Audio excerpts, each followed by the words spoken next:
Roberts, MCAT, Melissa Fisher, and Michaeline Grimmett. In 206, we have Commissioners Strohmeyer, Slotnick, and Vero. We have Matt Jennings, Allison Franz, Ann Hughes, Annie Cathy, Carrie Powers, Cheryl Ziegler. We have Sheriff Peterson, Under Sheriff Meter, sorry. Billy Ayers, we have Tim Roush, and Randy Arnold.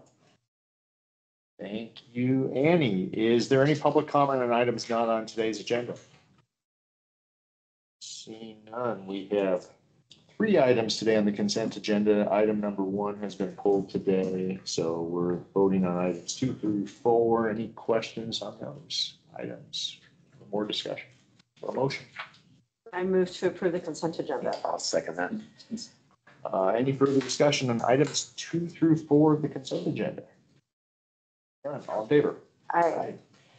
We have 3 action items today, and we're going to take them out of order. We're going to begin with item number 3, and I will just read this. It is a mouthful. This is coming before us as a request that the Board of County Commissioners approve a resolution revoking consent and ability to decline outside agencies to detain and hold any arrestee, offender, or inmate to Missoula County Detention Facility without prior consent from the sheriff and jail commander when the outside agency does not agree to reimburse Missoula County for prevailing actual cost. Cheryl, what does that mean? What does that mean? That means that we are looking for the option essentially to not continue to hold DOC or DPHHS or other inmates for that matter, where they are not paying actual cost currently set by the county at $125. Therefore shifting the burden of that difference to Missoula County taxpayers for individuals that we're not responsible for. So we're trying to avoid that continued financial burden that we're placing on taxpayers for inmates that really don't, they're somebody else's. Of the county's official policy. So it's probably not strictly necessary, but I think it's a helpful device to have on record to share with outside agencies. Like belts and suspenders sort of thing. Yeah. In addition to the costs, I would just recognize some of the fundamental injustice of holding sentenced inmates in our jail without them getting treatment for their mental health or substance abuse issues. So we spend so much time in our justice system trying to make sure that we focus not only on holding people accountable for what they did, but really focusing on rehabilitation to reduce recidivism in the future. And so a vast majority of people that are sentenced to active time, meaning custodial time out of Missoula, are supposed to be getting treatment for drug abuse or alcohol abuse and or mental health. Instead, what's happening because of some of the overcrowding and delays with DPHHS and DOC programs is people sit in our jail until they are essentially parole eligible or eligible for conditional discharge. That means, for instance, somebody could have severe debilitating mental health issues for which they need treatment. However, instead, DPHHS will just leave them in our jail until the period comes for their release, and they will just be released out the front door without any of that help for mental health. Same thing with chemical dependency. So we know that somebody needs treatment for their addiction. Sobriety is not the same as recovery, so they may not be using in the jail, but it doesn't mean they have the tools to keep them sober going forward. And instead of going into those DOC treatment programs, which was the intent of the state and the judicial system, they sometimes will just hit conditional release, which is the equivalent of parole, and just be released. And so while this may not be a direct cause of them getting the treatment, this is in line with some of the policies of the county attorney's office and our judicial system of really trying to not just leave folks in our jail without getting the resources that they need to stop committing future crimes. And so I hope that this serves as a wake-up call to our state agencies that they can't just leave people in local jurisdictions and they have to accomplish these goals that have been ordered by the courts. Thank you for the explanation, Pat. So would it be accurate to say the types of services you're describing that exist in Deer Lodge don't exist at our county jail? That's correct. It's a matter of scale, and it's a matter of resources, and it's a matter of statutory responsibility. So our jail is something that the county should be proud of. There are resources that are offered in our jail that aren't offered in other jails across the state. However, jails are only designed to be a short-term holding facility for people to get through their case. Instead, DOC and DPHHS have turned our local jail into a functional prison. Prison-like. And it's a prison for addicts and the mentally ill. I'm sorry, Cheryl, but that's a functional reality of Nope. when these people are left there. It wasn't designed for that. There isn't staffing to accomplish it. And at the moment of sentencing, these individuals become a state responsibility for which all taxpayers across the state are supposed to be working on reducing that recidivism and rehabilitating the offenders. But instead, this has resulted in basically a shift of responsibilities back onto a local government rather than the state taking on that responsibility, which they're required to do so by law. So how, just in practice, how would you see this playing out where an individual, as you've described,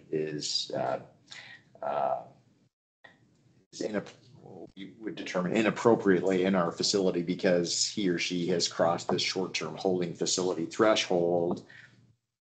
What? Sure. So a good question, and this is a hypothetical, and ultimately this is either your responsibility or the sheriff or the jail commanders to make these decisions.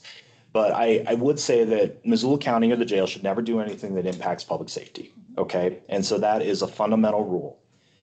But we should give notice to DOC and DPHHS that this is the intent of the county. We should give them a time to adjust their expectations and comply.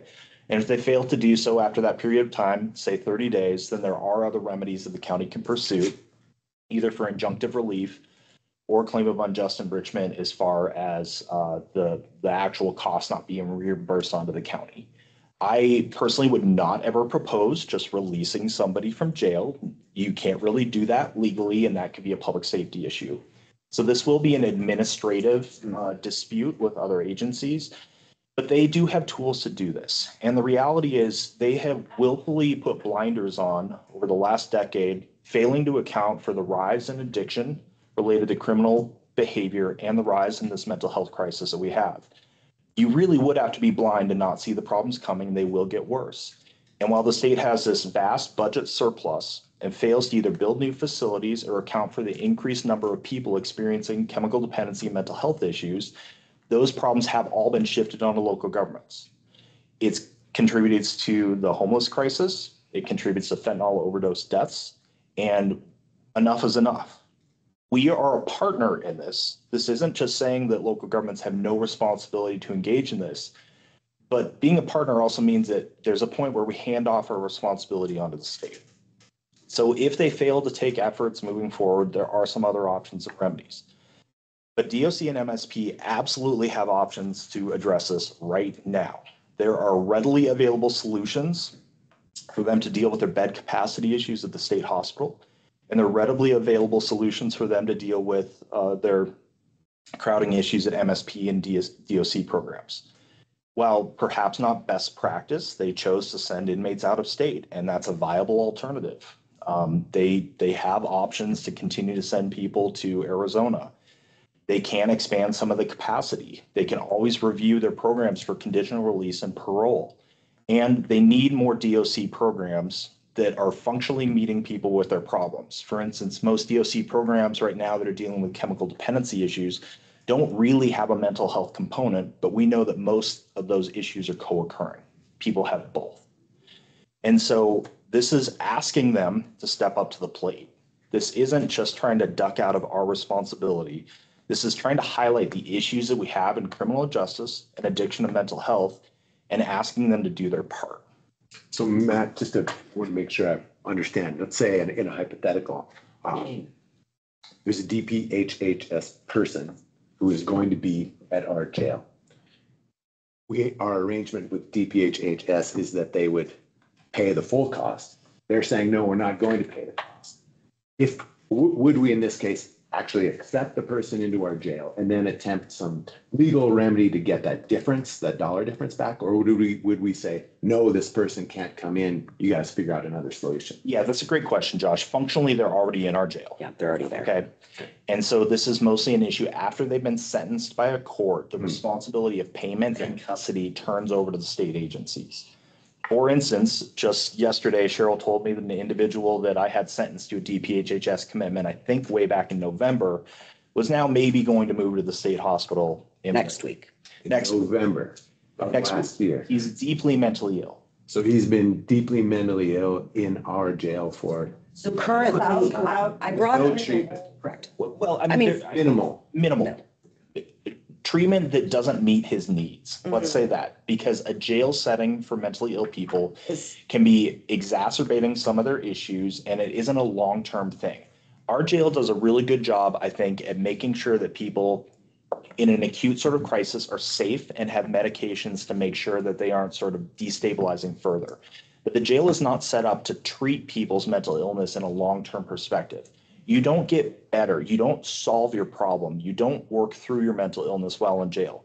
At best, we hit pause on a deterioration. So people will be in jail and we will not be releasing them. But if DPHHS or DOC refuses to come pick them up, we will start pursuing other remedies. Those include injunctive relief, ordering the hospital to deal with it, and they have options. They just refuse to pursue them. Or the same with DOC. They have options. They refuse to pursue them because it's cheaper and easier to shift their burden onto local governments than for them to uphold their statutory responsibility. So physically, what happens to the person while we're waiting through this like administrative dispute? They'll stay in our jail. They remain functionally. where they are Oh, okay. and where they've been. But it's not the case that someone would be sentenced somewhere else in the state and DOC would be, well, maybe they would, be looking for a place to put them, namely, our jail until such a time as they, I mean, in which case we could at that point, if they wanted that, we could say no and not let them in the first place. Correct. And that does happen. The DOC right now, as of this last week, or as of earlier this week, admits that they have over 500 individuals in county jails across the state that are under their jurisdiction and should be the responsibility of the state and in-state placements. So this isn't just a problem unique to Missoula. It's happening across the state. And I think it's born from, years ago, jails wanted DOC holds, right? They were revenue beds that were helping them with operations. Now what's happening is they're overcrowding our systems. They're hurting counties, but they've made no moves to actually improve their own infrastructure to take it over. They got very reliant on county jails over the years, and now county jails are saying no. And we're in a better position than even some of the other jails. Cascade County is super overwhelmed. Yellowstone County, extremely overwhelmed. And they are, at any given, Yellowstone County, for example, at any given day is 150 to 200 people over their hard bed capacity. So that's how many people are sleeping on the floor of their jail. And a lot of that is driven by DOC inmates that they refuse to move and DPHHS inmates that they refuse to move.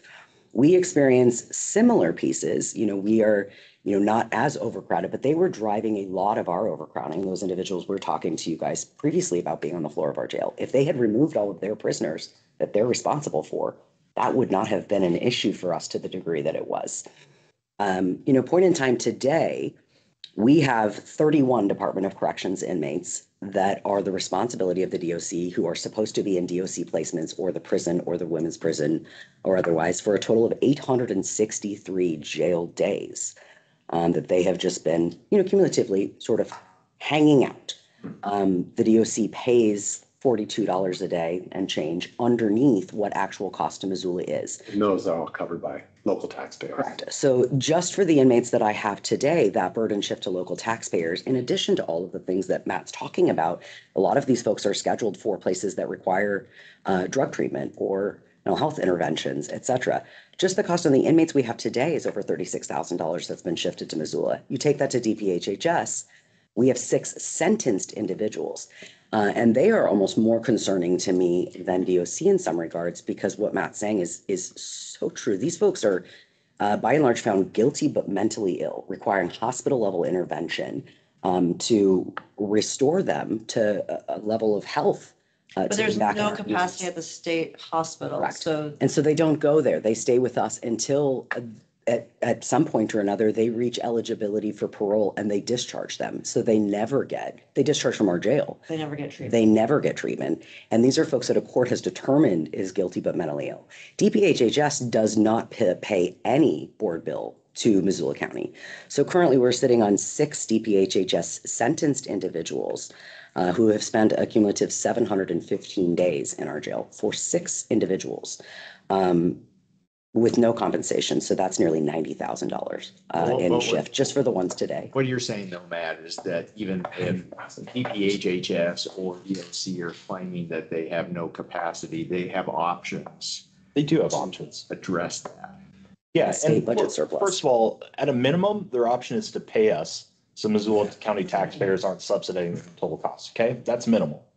So if they were paying actual costs, this resolution addresses that, but the frustration is greatly diminished.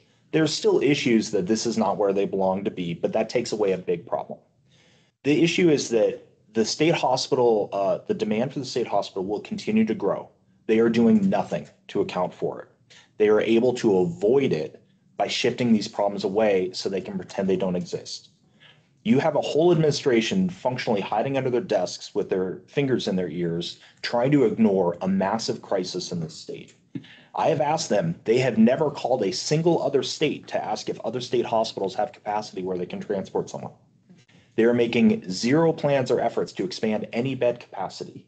They have changed no practices or policies at their hospital to reduce the amount of time that people need to be there pre-trial. They have made zero efforts to treat people within local communities, like we've basically had a policy goal to do for 60 years. So until somebody pressures them to do their jobs, they will not do it. And Missoula County should be the impetus. Great. Well, Sounds like a solid thing to do. Jeremy, anything that you'd like to add? No, I mean, I can't say it.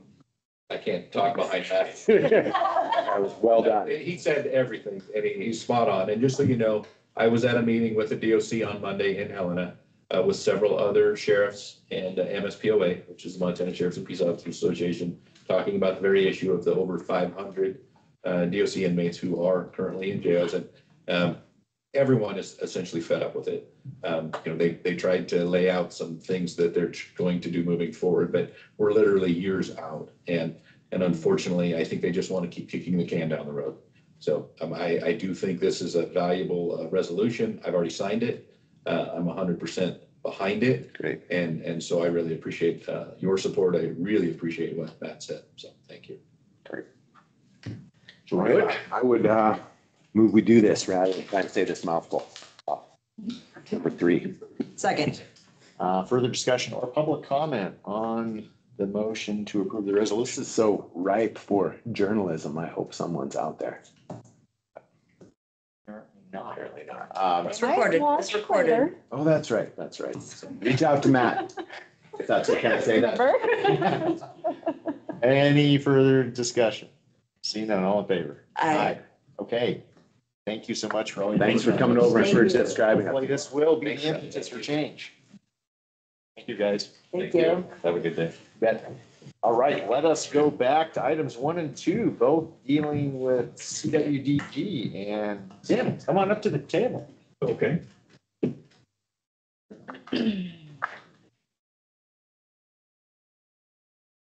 Okay, tell us what we got here.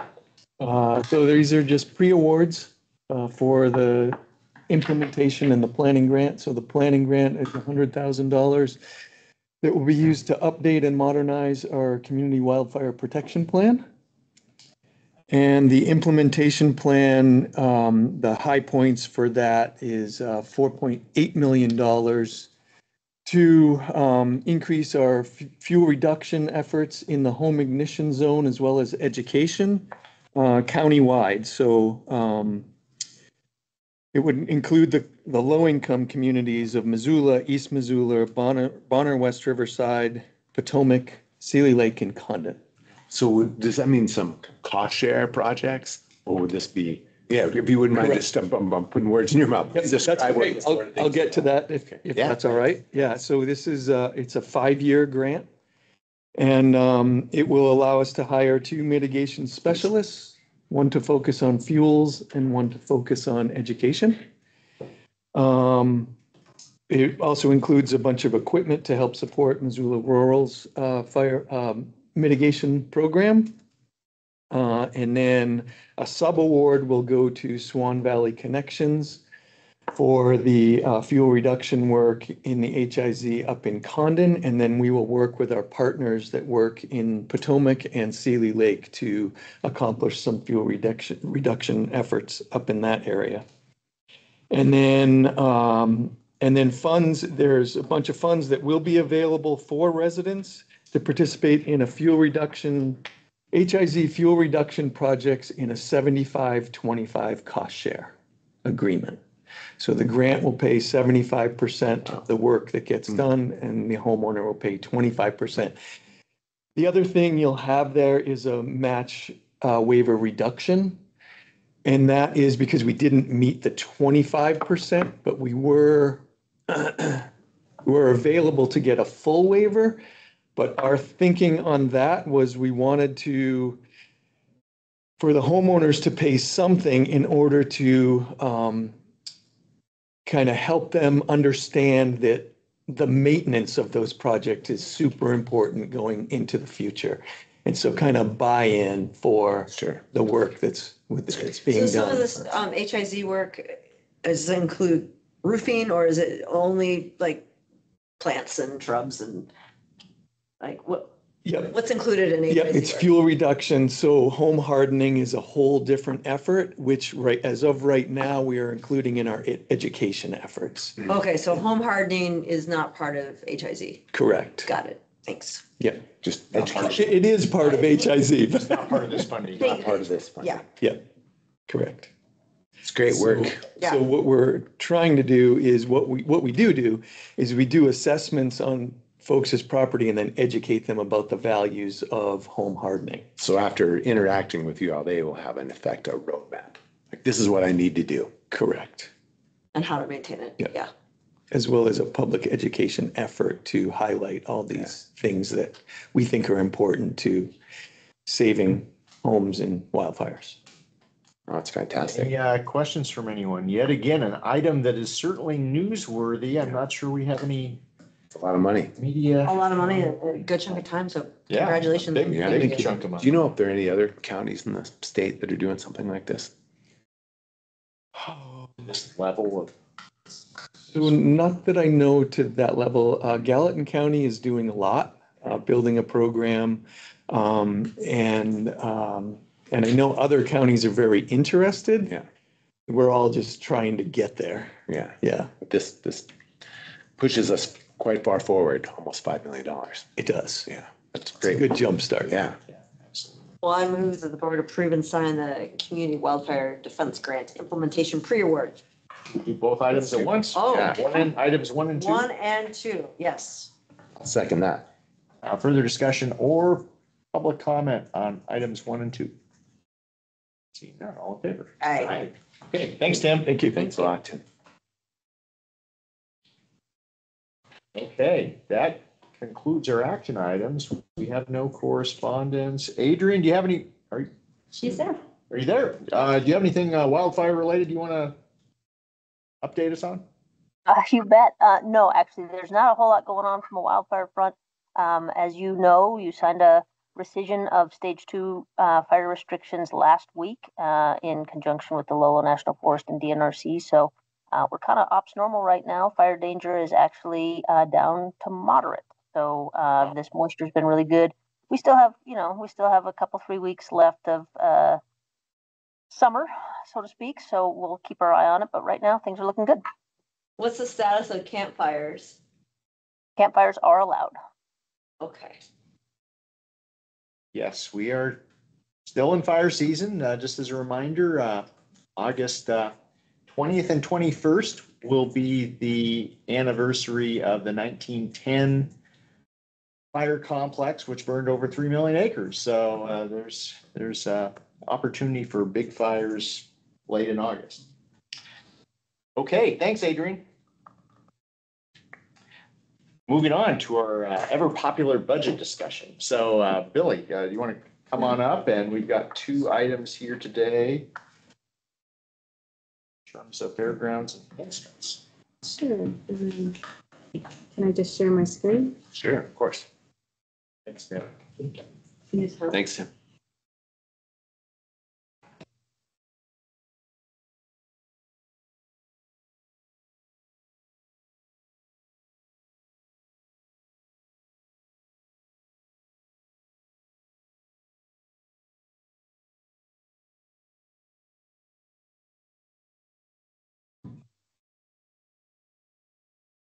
So yes, we are here today to ask for budget approval to expand the fair by a day. And some of the reasons that led us to that were, we set 3 record-breaking years.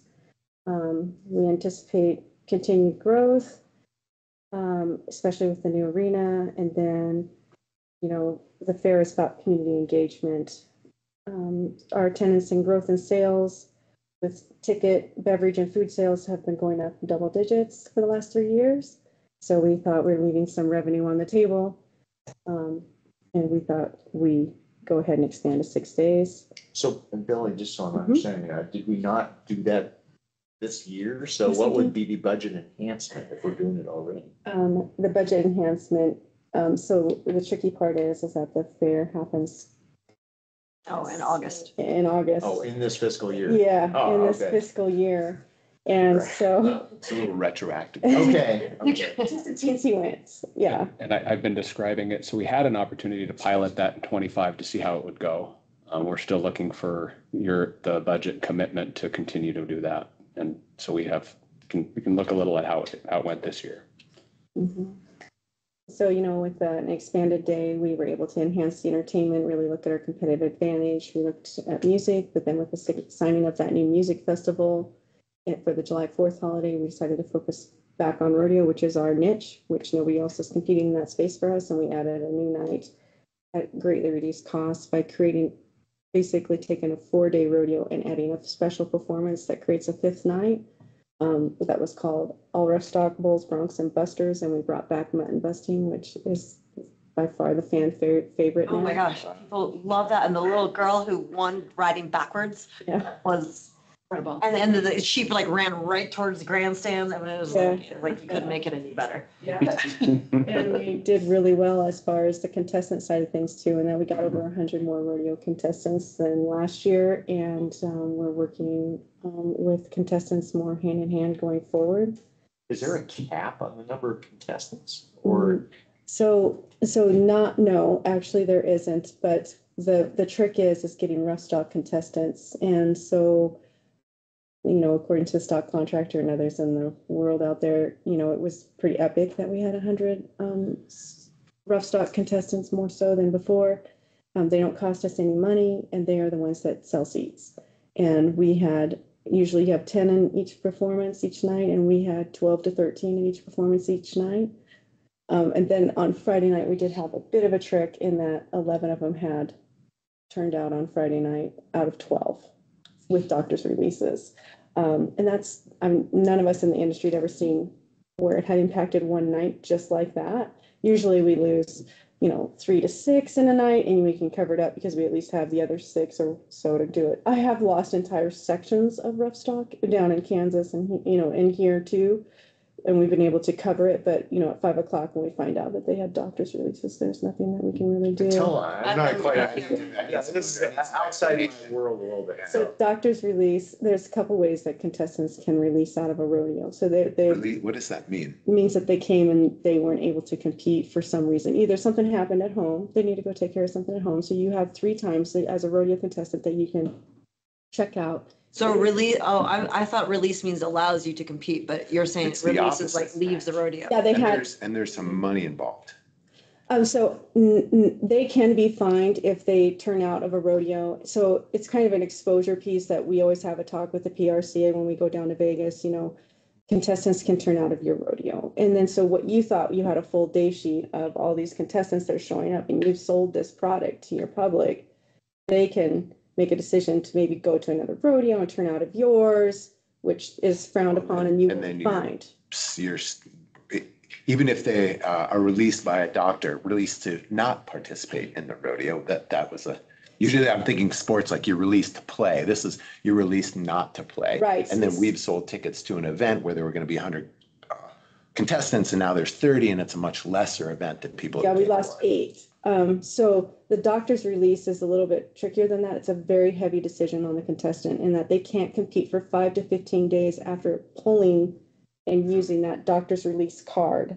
So when they had to turn out because they were walking wounded when they came to Missoula, which it's August. If you want to see non-walking wounded, check out rodeo in February. But by August, they're pretty beat up. it was just unusual that it all happened on one On night. Friday. Got it. Okay. Yeah. So what did we do? We had one bull rider that rode, and then we sold the next evening's performance, but we were fully stocked in bareback and bronc.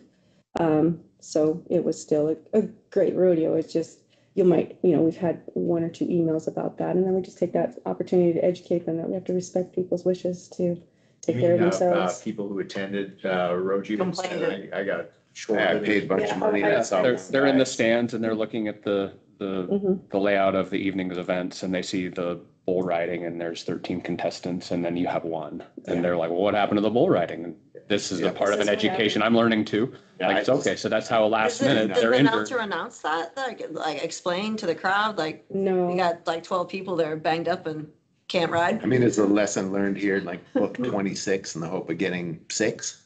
Well, we usually, that's I've seen entire sections just wiped out. So we're still lucky that we had a phenomenal, You've been to other rodeos where all the contestants released out and the event didn't happen. the event didn't, you'd have to scrub the event. I've seen that happen. It's a kind of a product of rodeo. When they're hurt, they're hurt. And usually people are understanding of that as the nature of rodeo. But as you introduce new people to rodeo, they'll learn this as well. For me, and being a rookie for this, the cool thing that I was learning from Billy was just that number of previously 400, now at an additional 100 rodeo contestants across these different venues. It just demonstrates that Missoula is really, it's timed well in their season, and it's a really attractive event. And they're choosing to come here when they could be going to bigger rodeos elsewhere.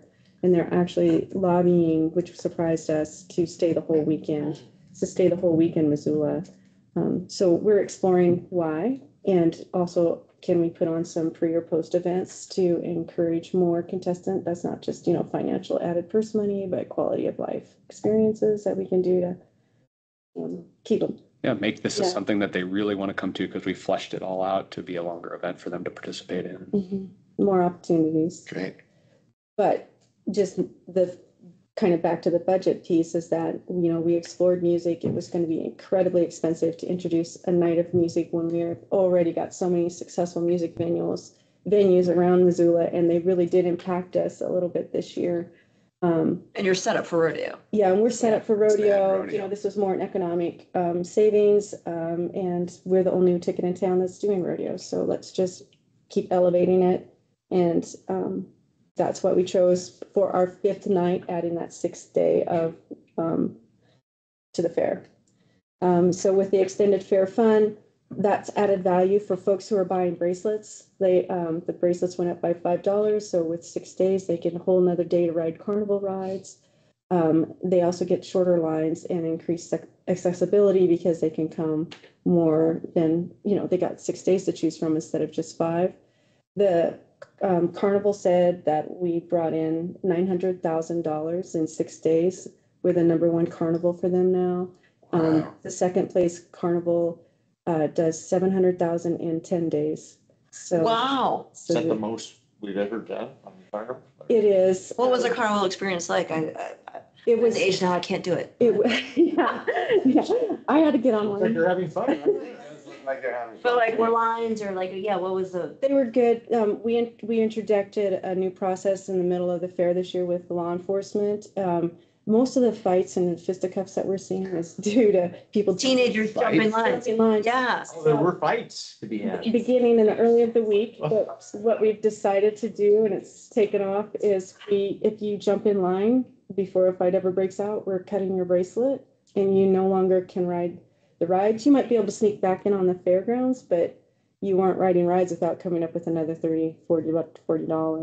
Okay. Those fights stopped. Great. It was great at the end of the night at the fair to walk in and see, 7 or 8 cops around a dinner table just waiting for something to happen. 6-year-old cut in line with her friends.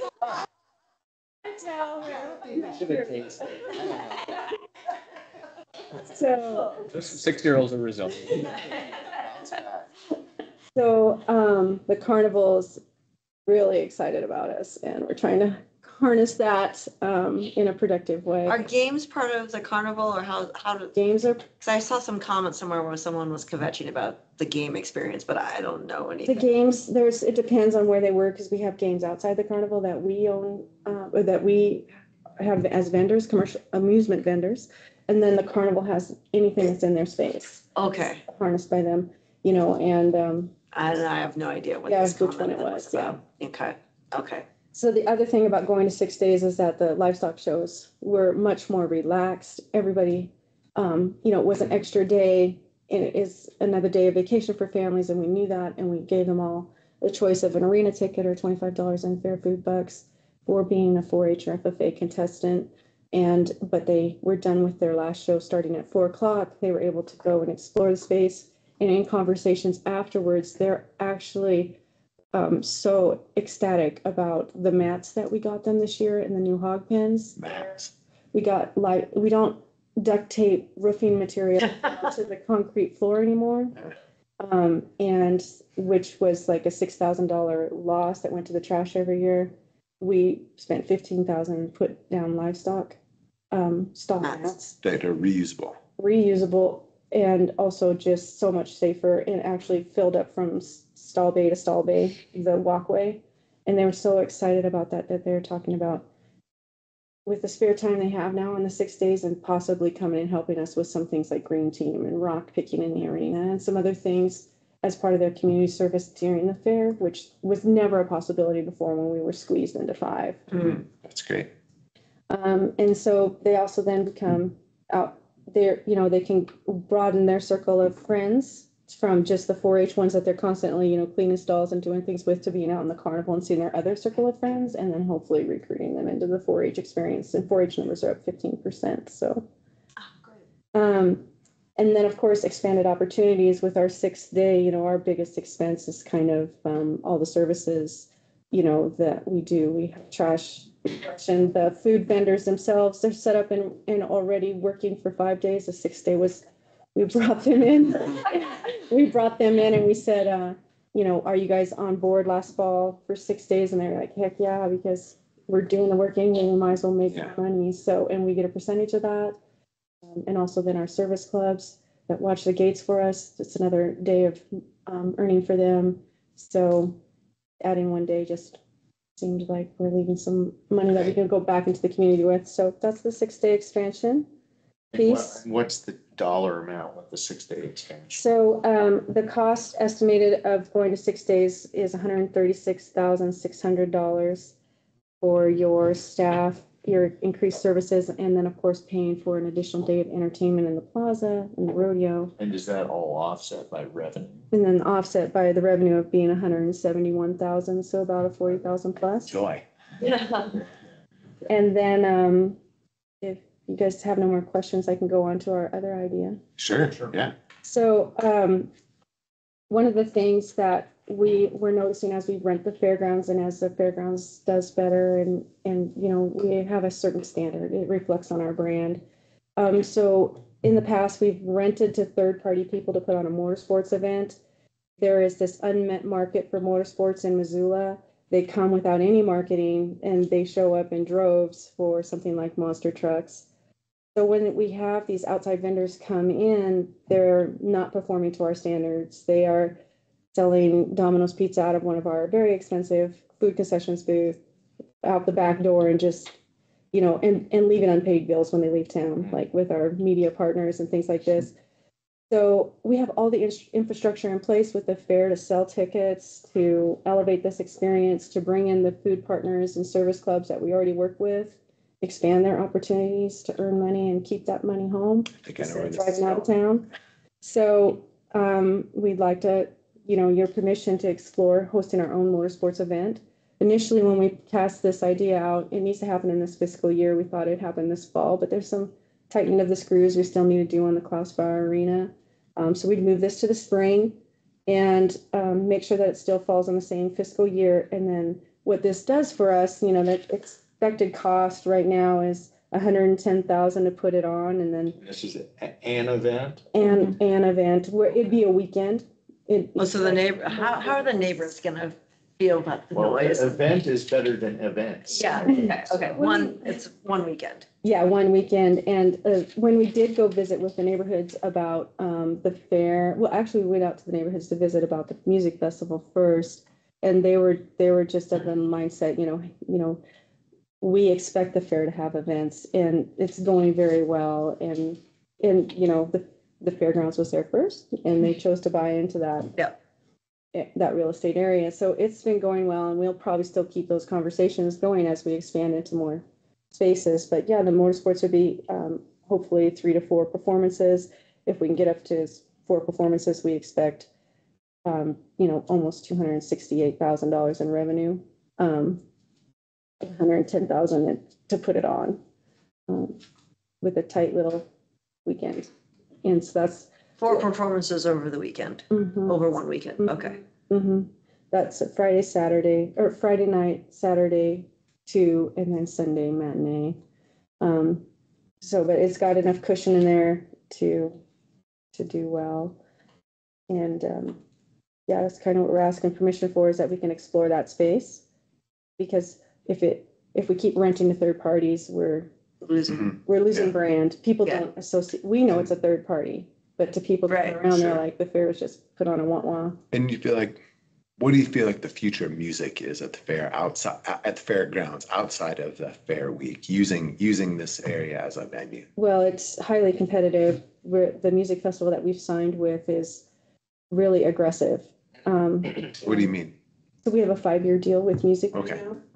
now, for around that 4th of July holiday weekend, and they're very aggressive about how it's going to be packed. You know, They're aggressive about. yes, how they're going to use the space, as far as like, it's going to be 20 to 30,000 people for the festival every day, and it'll be mega artists. It's not going to be small. 20 to 30,000. So it's Same as clearly the more fair. than the bleachers can hold there. Right, so we have multiple stages. It's like a whole festival, and we're utilizing the entire campus. And then at some point, it would stretch so that when the grandstands are being used, where Monty's shop is directly south, we level the entire rodeo arena, strike it, and the stage will actually be back by Monty's shop and play to the entire grandstands with a sea of people on the ground. And we've talked about how we're gonna AstroTurf that, strike the arena, put the arena back up in time for fair, and that is not on us taxpayers to do that. That is on the producer to do Right. this. It's heavily invested. Many partners are involved now in this music festival. And it's a fairly significant impact to the community. So we've had the sponsor of this connected and working closely with Destination Missoula, Downtown Missoula Partnership, Midtown Association, so that we get their support and understanding how this fits with the hoteliers and the influx of people to this. And this will be year 1 is summer of 25. But we're even in the glacier ice lease and those things, we've incorporated space to give this some flexibility to grow and give a little bit, allow them to be a little nimble, so they'll learn from year 1 and then have the ability to flex that a bit in out years. Mm-hmm. And this is a result of like having restructured our rental policy so that if you're doing something larger, using our entire campus and it's open to the public, you can book sooner than other events. And then we backfill all the other rentals with smaller things, private things like weddings and banquets and things like that. So we flush out the whole campus. We're just growing. We just want it to be an elevated experience that reflects on the brand. And we're kind of getting to that point where we're going to start being cheesy. Should be. If there were a light strategic plan for the fairgrounds, and just channeling Billy's interest in where she sees the growth of the fairgrounds, is this potential now post restoration and renovation, is this ability to see the fairgrounds as providing some of these marquee things throughout the year. And so that you don't have the fairgrounds simmering throughout the year with this one big giant signature event with the fair, but instead build capacity at the fairgrounds to manage multiple of these signature events that are spaced throughout the year. So we'll have the staffing hopefully in the coming years to build out to be able to support that. So it's not, again, this big giant thing we pick up and put back down, but instead have these signature events that kind of maybe 3 a year, quarterly, something that balances out throughout the year. Mm-hmm. And then fill it in between with all the rentals in the community, littler facing stuff, things a yeah. little stuff. Yeah, which would keep a larger staff employed. I think so. We're going to need it. I Yeah. mean, we're shorthanded to manage the fair on volunteers and that. So that's one of the things that Billy and I are working on here in the next couple of weeks, is just kind of laying out our strategy for making sure we've got the staff capacity for the events we're having now, let alone these future ones. So Great. So with that, I have 6-day fair and motorsports. Added in. Thank I you. have a question about the arena. The steps on the lower level, like the kind of half step, you know how it's like half steps on the lower level? Folks were saying that they're pitched forward. Yeah, Is that it's true. true? Okay. So what happened is, to build it in, I'm not sure Record what time. happened, Yeah. but they were not poured in place. Okay. So what happened is the contractor built these steps off to the side and then tried to put them in place, and they are Shifted. all different. Will They, they be fixed? It's just- you would have to take them all out and pour them in place. They need to be poured in place. If you're going to get, if it deviates too much, you're going to have to pull them out and pour them in place. Is it dangerous? Well, yeah, you kind of feel it, even if you're I mean, if sober. there is a safety issue. Is somebody gonna, That's an Ethan call, I would say. I mean, he's aware of it. It was discussed quite heavily. Well, now that we were on record for discussing this, now we gotta like fix it, right? Or like, how do Well, we? we'll follow up with Ethan and see if I'm not the judge. You can notice it, but it wasn't settling or imbalancing, that kind of thing. The stripe of grip tape they put Mm. on helped a little, but they're, Okay. I did not know this. thank Okay, you. well, Thank you. Thank you. Yep. I think that's everything. Awesome pair. Yeah, great job. right, we'll try and have some numbers to you. 4:30. See you here.